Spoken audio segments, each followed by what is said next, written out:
Welcome to the Ambient iPad. Let's make some music. I've done videos using the Wind Synth to make loops, and I've done videos using the Wind Synth to make drones. In this video, we're going to do both loops and drones. The signal chain is the Roland Aerophone AE-20. Its master stereo output goes into a universal audio Volt 276 interface, which communicates back and forth with the iPad Pro through a USB-C hub that also lets me power the iPad Pro at the same time. I have an instance of 8 Matrix up. I'm also going to use some percussion. I'm going to use a Granulizer app for the first time, really an effect to turn the sound into grains. And other than that, it's mainly going to be the effects that are already in the patches on the Aerophone, and I'll be using the drone function of the Aerophone as well. For loops, I'll be using Gauss. Now, I just realized I've just started using a separate microphone rather than a lapel mic. There's a pretty big distance between the mic and the iPad, so I'm going to have to remember not to talk when I'm actually showing things on the iPad, so we'll see how this works out. First thing I want to demonstrate is the drone function on the Aerophone. You can set up any patch to have a drone and then do a lead over that. The last video I demonstrated a little more in depth how to do that, and I'll put a link above here so you can watch that if you'd like. But essentially, all you do is once you have a patch set up, and you set that up separately in the app, it's real difficult to do some hardcore editing on the Aerophone itself, nor does it have the capabilities to do that. You have to be connected to the Aerophone app. But I've got a number of patches set up. I demonstrated a couple of those last time. Let me just quickly demonstrate a couple here. One that is just one I created, and then actually the one that we will be using today. So the first thing you do is hold the button down that I've assigned to the drone function. Then you play a note.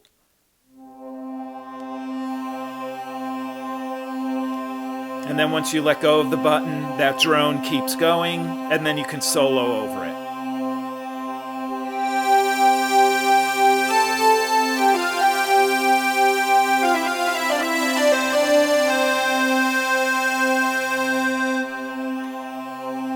And then turn the drone off. And this is the patch we'll be using. This is the lead sound. And then the drone sound.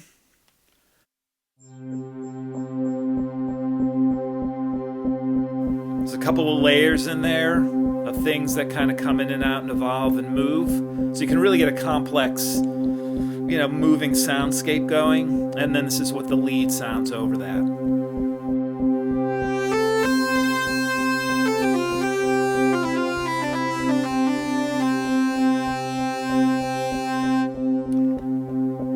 Turn the drone off. So that's the only patch I'm going to be using. The lead sound I'll be using to make the loops. I'll also use that for leads. And then we'll bring in the drone sound as well. And I'll do some leads over that. From an effects perspective, I'm really just using the effects that are built in. You can kind of hear a lot of the reverb and some of the delay there. I do have Clevgran's Grand Finale, which is kind of like a mastering app. I'm sending everything through that, and I'll have screenshots over here to show you those. I'm also going to use the Bleass Granulizer. I really haven't done much in that, and I'm not doing synthesis, merely we're going to send the Roland Aerophone. Near the end, I'll do some soloing over that, and you can hear kind of what that effect sounds like.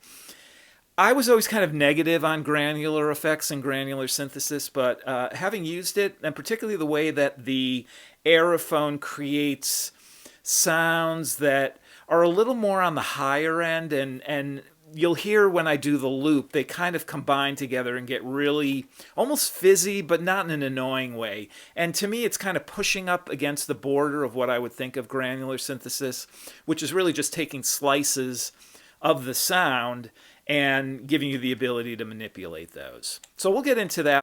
I'm also going to use a couple of percussion apps, actually 2 instances of Audio Damage's Axon 2, and I'll have 2 separate drum lines going that I can bring in and out, and I might add something else and switch some of those patches around. Right now, let me go through and demonstrate the percussion, and then I'll go through and demonstrate some of the effects as well.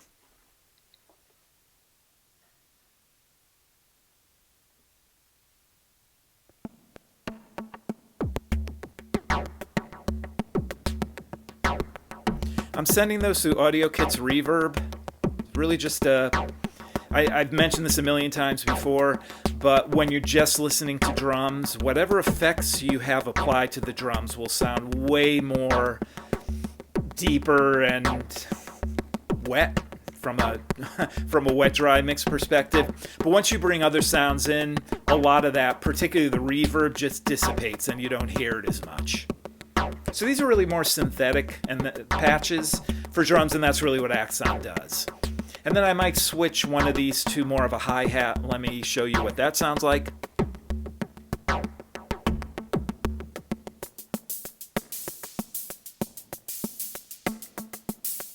So I'll either have the drone or I'll have the loop going at the same time, and we'll be soloing over that. So you get the idea. Let me turn that off. Now let me demonstrate what the Bleass Granulizer sounds like with the Wind Synth.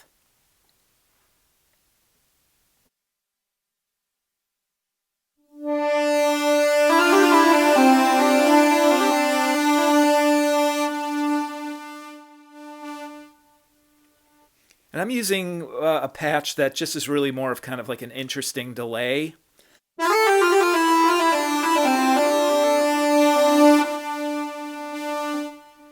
But let me demonstrate a few other patches just so you can get a feel for what this app can do.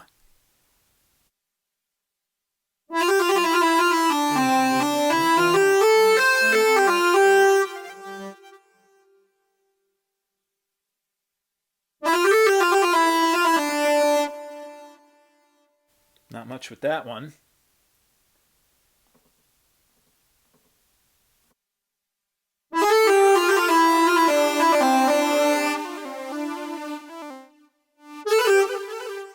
All right, you get the idea. Not the same as a granular synthesizer, but kind of close. It really is an effect, but you can hear some of the stuff that it does. The way I look at it, it's just making some cooler delay sounds, and that's how I'm using it. So what I'd like to do now is, I've done so many demonstrations of Gauss and a lot of the other apps. I'm just going to really do the jam. And the way I'm going to do this is I'll create a loop first. Again, just using that Wind Synth lead sound.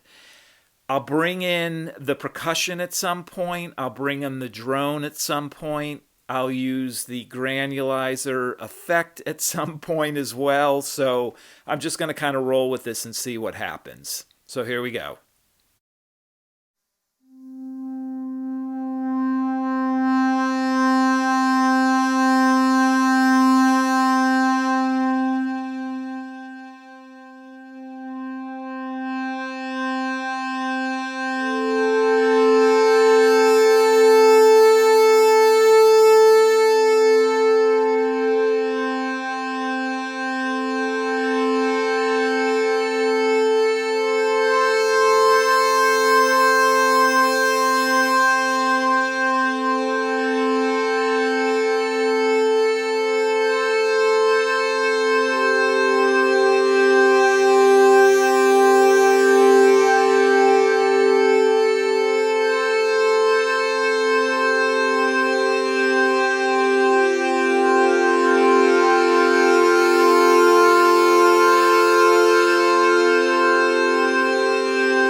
That jam's a good demonstration of why I like to use the iPad to make music. There's such a large selection of apps out there, whether it's synths or effects, or in this case, percussion. You have so many capabilities and so much flexibility, it's easy to try things out and see what works. So I've been using the Roland Aerophone Synth for a couple of months now, and I'm a lot more comfortable on it, to the point where I'm going to bring the Mellotron back in, so I'll do a series of videos with both the Mellotron and the Synth. Thanks for watching, thanks for listening, and good luck with your own music.